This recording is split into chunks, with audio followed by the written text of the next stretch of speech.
अतिमनोहरं सर्वसुन्दरं तिलकलक्षणं चञ्चलेक्षणम्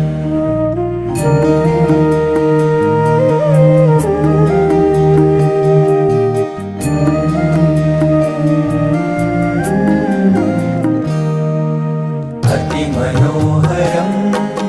सर्वसुन्दरं तिलकलक्षणं चञ्चलेक्षणं विबुधवन्दितं स्वामिनाथ ते वपुरिहास्तु नो नित्यदर्शने मदनमोहनं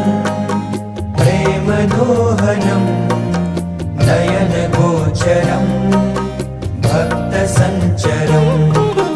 भुवि सुदुर्लभं स्वामिनाथ ते वपुरिहास्तु नो नित्यदर्शने निजजनैः सदा वाञ्छितं